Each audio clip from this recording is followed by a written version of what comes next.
hari ini kita akan menyelenggarakan kuliah untuk ini ya, mata kuliah hukum pertambangan. Mata kuliah hukum pertambangan itu merupakan mata kuliah konsen dari Departemen Hukum Agraria. Untuk bisa menempuh mata kuliah ini, kalian tentu harus lulus dulu untuk mata kuliah wajib, yaitu hukum agraria dan hukum pertanahan gitu ya. Dan memang untuk hukum pertambangan ini akan kita tempuh dalam 1 minggu 1 kali pertemuan gitu ya. 50 menit kali 2 SKS gitu ya, jadi mungkin 100 menit untuk 1 kali pertemuan. Kemudian untuk 1 semester ini kita akan menempuh setidaknya ya maksimal ya kurang lebih 14 pertemuan gitu ya. Dan dalam mata kuliah hukum pertambangan ini nantinya penilaian akan didasarkan pada UTS dan juga UAS gitu ya. Dan untuk mata kuliah hukum pertambangan ini juga sebenarnya statusnya memang mata kuliah pilihan gitu ya, tapi saya cukup senang karena untuk semester ini termasuk banyak sekali yang mengambil, ada 16 mahasiswa gitu ya. Nah, untuk awalan kita lihat dahulu ini apa namanya untuk RPKPS gitu ya dari mata kuliah ini. Jadi yang pertama kita lihat dulu untuk CPMK-nya langsung ya, capaian pembelajaran mata kuliah. Yang pertama adalah mampu menjelaskan, membandingkan konsep prinsip teori hukum pertambangan mineral dan batu bara, minyak dan gas bumi, serta panas bumi. Jadi dalam mata kuliah hukum pertambangan ini nggak cuma bicara tentang minerba ya, tetapi nanti kita juga akan bicara tentang migas dan panas bumi. Gitu. Kemudian menjelaskan dan membandingkan konsep prinsip dalam kasus-kasus hukum secara konkret. Kemudian juga membandingkan keberagaman konsep prinsip teori hukum pertambangan minerba dan batu bara serta migas dan panas bumi pada level kehidupan masyarakat. Kemudian melihat penerapannya gitu ya. Dan kemudian juga mencermati perkembangan dari masing-masing rezim hukum tersebut ya. Karena kita tahu kan misalnya untuk hukum minerba itu sudah berganti berapa kali undang-undang ya, dari 11 1967, 4 2009, 3 tahun 2020, kemudian sempat di Undang-Undang Cipta Kerja ya, kemudian keluar Perpu, kemudian sekarang disahkan lagi dalam Undang-Undang Nomor 6 tahun 2023 ya untuk Cipta Kerja itu. Perpunya ditetapkan dalam undang-undang, yaitu di Undang-Undang 6 tahun 2023. Nah, kemudian kalau bisa dilihat di sini untuk tugas, sebenarnya ada makalah ya untuk before dan after meet gitu ya, tapi untuk penilaian ini sebenarnya ini hanya pertimbangan untuk ketika memang nilai UTS atau UAS-nya itu tidak cukup layak gitu ya. Baru kemudian saya akan melihat pada tugas makalah untuk before maupun after meet-nya. Nah, ini untuk buku-buku sebagai referensi ya dalam mata kuliah ini nanti. Kemudian kita lihat ini per pertemuannya.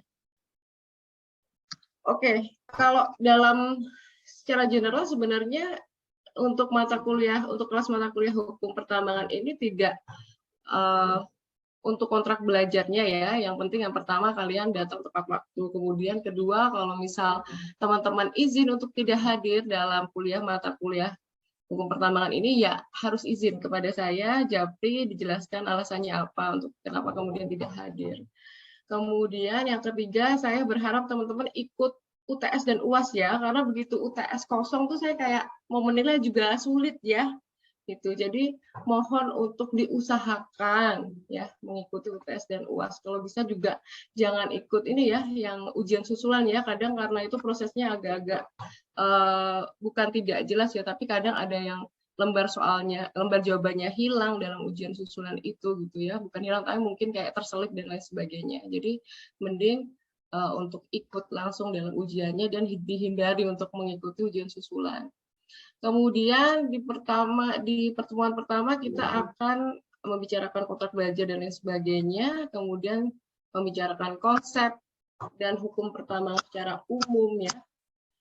Terus melihat konsep prinsip teori dalam pertambangan, melihat pengaturan pengelolaannya, kemudian melihat pengaturan pada level lokal, nasional, dan internasional, kemudian juga melihat kalau misalnya ada permasalahan dalam konteks hukum pertambangan itu kita pakai cara penyelesaian atau mekanisme atau prosedur penyelesaian yang seperti apa gitu ya. Kemudian UTS dilanjutkan pada penjelasan untuk pertambangan sektor migas yang menurut saya juga tidak akan jauh berbeda ya. Kita bahas dulu konsepnya, kemudian penyelenggaraannya beserta pengaturannya di level lokal, nasional maupun internasional, karena mungkin kita akan lihat juga terkait comparative law, misalnya tentang oil fund gitu ya, yang juga dianut atau dipraktekkan di negara Norwegia dan Timor Leste. Gitu ya. Kemudian juga kita bahas tentang mekanisme penyelesaiannya gitu ya dalam konteks hukum pertambangan migas. Kemudian kita setelah itu dalam UAS akan ada 2 pertemuan yang juga membahas tentang penyelesaian permasalahan hukum ya di masyarakat terkait untuk dalam konteks pertambangan migas dan panas bumi gitu ya. Sorry, di atas tadi juga kita akan membahas tentang sektor panas bumi itu bersamaan dengan migas. Kemudian yang di pertemuan akhir nanti akan ada sedikit tugas ya untuk makalah gitu. Dan makalah ini bisa nanti secara kelompok maupun individual gitu ya. Itu untuk CPM, untuk RPKPS gitu ya. Mungkin ada pertanyaan dulu untuk RPKPS dari teman-teman. Nanti setelah ini kita akan lanjut untuk membahas materi tentang ini, hilirisasi ya, sebagai salah satu bagian dari kegiatan pengelolaan dalam pertambangan migas. Oke, silahkan Salsabila. Ya, permisi Mbak, mungkin tadi saya kelewat terkait bobot penilaian tugas atau UTS atau UAS itu bagaimana ya Mbak? Ya, jadi kalau untuk UTS dan UAS itu masing-masing 50% ya, 50%. Kemudian untuk penilaian tugas itu biasanya nanti akan, jadi untuk tugas yang berupa makalah itu hanya akan saya berikan pada ini, pada setelah UAS ya. Setelah UAS, dan itu pun untuk melihat sebenarnya teman-teman ketika bekerja gitu ya secara individual untuk menyusun paper itu kualitasnya seperti apa, dan juga saya ingin melihat sih teman-teman kalau misal paparan secara personal itu akan terlihat menguasai atau tidak gitu, dan juga untuk saya akan ajukan tanya jawab gitu ya. Jadi sebenarnya untuk tugas ini masuk juga dalam bobot penilaian gitu ya, tapi sifatnya adalah untuk mempertimbangkan gitu ya. Kalau misal ada nilai UTS maupun UAS yang kurang memuaskan gitu ya. Tapi kalau misal UTS UAS-nya sudah memuaskan dan ternyata di saat paparan tugas itu sangat bagus, nah itu akan memberikan saya keyakinan untuk memberikan nilai maksimal gitu saya bilang. Jadi nilai untuk bobot yang utama itu kita ambil dari UTS dan UAS gitu. Ada lagi pertanyaan lain? Oke, kalau tidak kita lanjutkan ini ya untuk materi gitu ya. Ini materi yang cukup ringan sebenarnya ya tentang hilirisasi dalam pertambangan minerba gitu. Oke, kita lanjut dulu. Ya.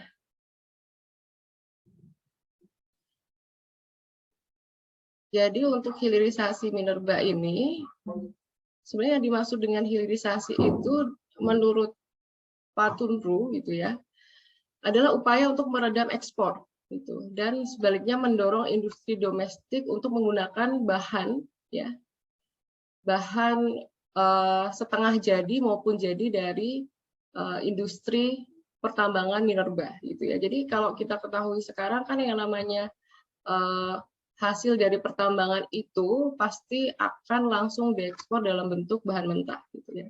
Kemudian hilirisasi tidak berhenti hingga pada tahap pengolahan bahan tambang menjadi barang setengah jadi gitu ya, atau intermediate product. Akan tetapi juga dikembangkan hingga dapat digunakan sebagai bahan dasar atau pelengkap untuk industri domestik. Nah, sebenarnya dalam hilirisasi itu yang menjadi tantangan gitu ya, adalah bagaimana kemudian ketika bahan mentah itu diolah gitu ya, menjadi bahan setengah jadi atau bahan jadi, dan digunakan oleh industri domestik gitu. Itu tidak mudah ya, karena industri domestik di dalam negeri itu memang tidak mudah untuk kemudian digerakkan dalam rangka menggunakan hasil produksi dari kegiatan pengolahan bahan tambang batu bara ini gitu. Jadi yang namanya penghasil atau pelaku usaha pertambangan minerba juga lebih memilih untuk mengekspor dalam bentuk bahan mentah karena mereka tahu juga kalau pasar domestik itu bahkan mungkin belum siap gitu ya untuk menerima pasokan dari pelaku usaha pertambangan minerba berupa bahan setengah jadi maupun jadi yang cukup besar jumlahnya. Gitu.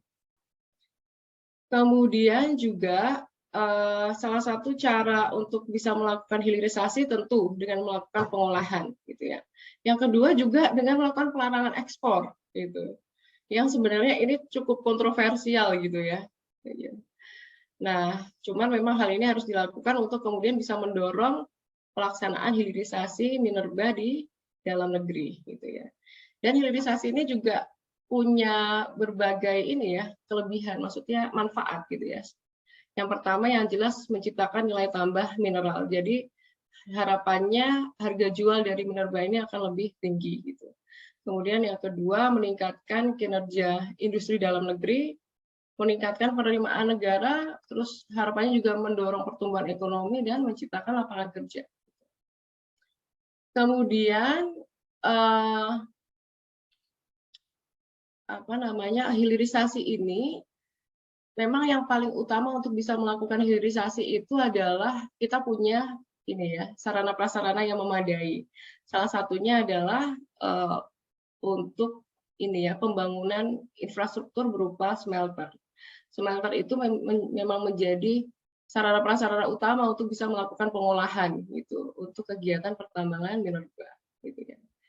Jadi kalau ditanya sebenarnya hilirisasi itu dalam konteks sederhana itu apa, yaitu tadi bukan sekedar melakukan pemurnian, tetapi ada next step-nya, yaitu bisa melakukan pengolahan gitu ya, dan tidak mengekspor bahan tambang dalam kondisi mentah gitu ya.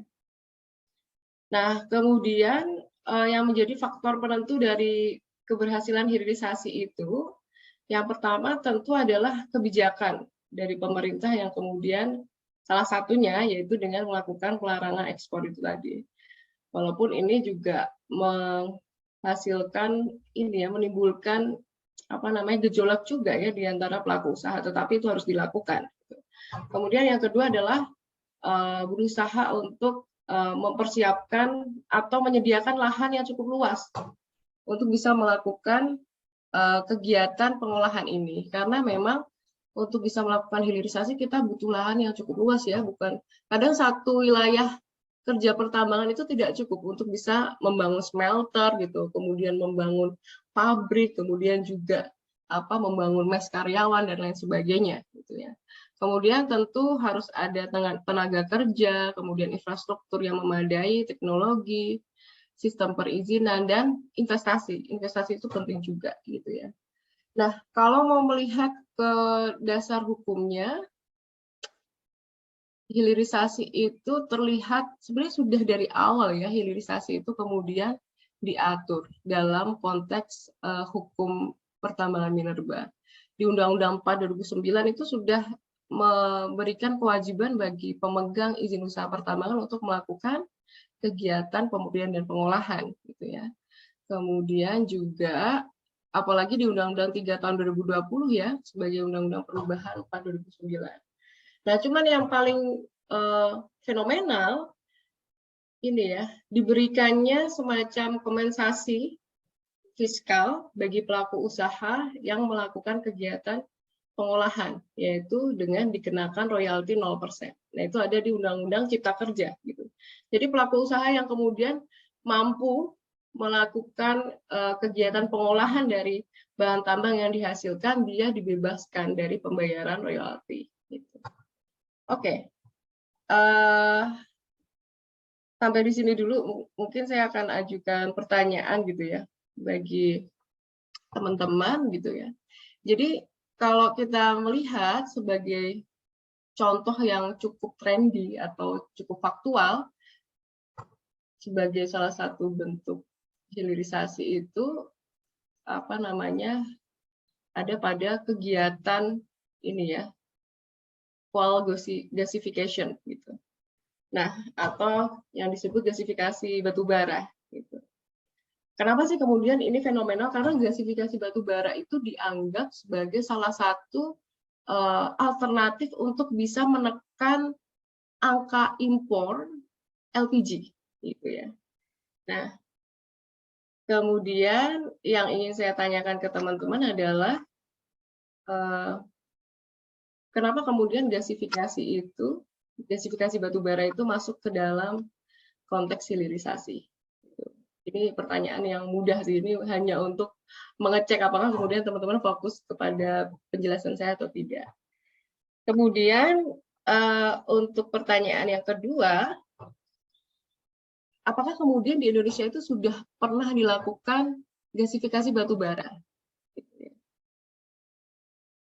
Sudah pernah dilakukan atau akan mulai dilakukan gitu ya. Dan kalau misal sudah pernah dan akan dilakukan itu contohnya di mana? Gitu.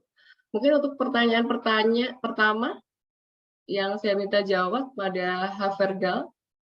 Silakan Havergal, menurut kamu gasifikasi batu bara itu masuk ke dalam konteks hilirisasi nggak, Dek?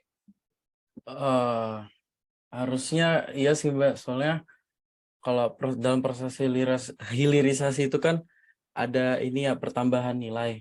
Nah, kalau batu bara itu digasifikasi, kan salah satu contoh byproduct itu kan DME itu tadi kan, yang jadi substitusi LPG. Nah, itu setahu aku tuh DME itu per ton itu bisa harganya $600, sedangkan kalau batu bara doang yang diekspor itu harganya cuma $25. Jadi sudah ada pertambahan nilai, makanya tuh, dan batu baranya itu kan juga diproses, makanya itu bisa dikatakan sebagai hilirisasi. Oke, sip. Iya benar, memang gasifikasi itu sebenarnya banyak sekali manfaatnya ya bagi dalam konteks Indonesia maupun juga dunia ya, karena memang kalau dalam konteks domestik dia bisa memberikan tambahan bagi pendapatan negara gitu ya, dan juga sebenarnya menguntungkan bagi pelaku usaha. Cuman memang untuk bisa melakukan gasifikasi batu bara itu ada proses-proses yang atau tahapan-tahapan yang harus dipersiapkan, dan itu bisa jadi membutuhkan modal maupun investasi yang cukup besar. Makanya kemudian diperlukan keseriusan ya, dan kapabilitas dalam konteks teknis, teknologi, dan juga finansial gitu ya. Kemudian yang kedua, Josa, apakah sudah pernah mendengar bahwa gasifikasi batu bara itu dilaksanakan di Indonesia? Silakan Josa. Oke, Mbak. Berdasarkan ya informasi yang bisa saya peroleh nih, Mbak, itu sebenarnya di Indonesia belum pernah sih, Mbak, belum pernah ada gasifikasi itu sendiri. Cuman bakal ada target operasi ini, Mbak, proyek Coal to DMA ini di tahun 2024 mendatang. Yang pertama itu ada di Tanjung Enim, Sumatera Selatan, itu konsorsium PT Bukit Asam, kemudian Pertamina sama Air Products. Yang kedua ada di Bengalon, Kalimantan, Mbak. Jadi itu antara perusahaan ini Bakri Capital, terus ada PT Ithaka Resources dan Air Products. Itu Mbak berdasarkan apa yang saya ketahui. Siap. Ya benar Josa, makasih. Terima kasih. Memang benar bahwa sebenarnya kita tuh masih baru memulai ya. Dan itu yang di Tanjung Enim itu yang menjadi kabar buruk sebenarnya untuk RN Products, itu dia mundur itu dari kesepakatan untuk membuat perusahaan konsorsium. Jadi kemudian untuk saat ini Bukit Asam dan Pertamina itu berusaha untuk kemudian melakukan mitigasi karena adanya update atau perkembangan bahwa memang PT Air Products gitu ya, yang sebenarnya dia perusahaan besar dari Amerika gitu ya, yang kemudian tertarik untuk ikut proyek gasifikasi batu bara, tetapi kemudian entah karena alasan fiskal atau alasan finansial, kemudian dia mundur dari kesepakatan untuk membuat perusahaan konsorsium itu. Nah itu menjadi tantangan ya bagi Indonesia untuk kemudian memulai langkah awal dalam melakukan gasifikasi batu bara. Gitu. Oke, mungkin karena ini pertemuan pertama gitu ya, kita sudahi dulu materi kita pada hari ini, kita nanti akan lanjut untuk membahas tentang dasar hukum dari hilirisasi secara lebih detail dan rinci gitu pada masing-masing peraturan perundang-undangan. Oke, terima kasih perhatiannya ya teman-teman. Sampai jumpa lagi minggu depan. Saya tutup. Wassalamualaikum warahmatullahi wabarakatuh. Selamat pagi.